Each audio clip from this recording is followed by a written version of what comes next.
రాష్ట్ర వ్యాప్తంగా గౌడనల సంక్షేమాన్ని దృష్టిలో పెట్టుకుని తెలంగాణ ప్రభుత్వం మరో కొత్త పథకానికి శ్రీకారం చుట్టింది. కల్లుగీసే గీత కార్మికులకు బీసీ వెల్ఫేర్ ఆధ్వర్యంలో కాటమయ్య రక్షణ కవచాలను పంపిణీ చేయనున్నారు. ఈ మేరకు సీఎం రేవంత్ రెడ్డి రంగారెడ్డి జిల్లాలో పర్యటించారు. ఇబ్రహీంపట్నం నియోజకవర్గం అబ్దుల్లాపూర్మెట్ మండలంలోని లష్కర్గూడలో కాటమయ్య రక్షణ కవచం పథకాన్ని ప్రారంభించారు. కార్యక్రమంలో సీఎం రేవంత్ రెడ్డితో పాటు మంత్రి పొన్నం ప్రభాకర్ గౌడ్, ఇతర మంత్రులు పాల్గొననున్నారు. తాడు చెట్టెక్కే సమయంలో గీత కార్మికులు కింద పడకుండా ప్రత్యేకంగా రూపొందించిన కాటమయ్య రక్షణ కవచ్ సేఫ్టీ మూకులు పనిచేస్తాయి.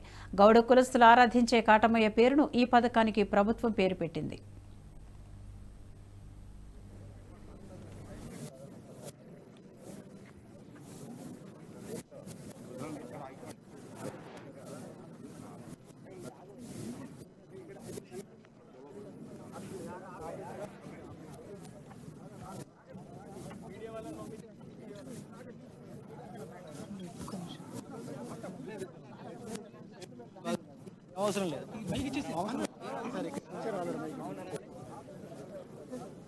ఈ వీడియో మీకు నచ్చినట్టయితే లైక్ చేయండి, 10 మందికి షేర్ చేయండి. అలాగే కామెంట్ల రూపంలో మీ అభిప్రాయాలను మాతో పంచుకోండి. Nationalist hub group of channels ను సబ్స్క్రైబ్ చేసుకుని తెలుగునాట జాతీయవాద జర్నలిజాన్ని ప్రోత్సహించండి. ఈ వీడియో కింద ఉన్న బెల్ ఐకాన్ పై క్లిక్ చేయడం మర్చిపోవద్దు.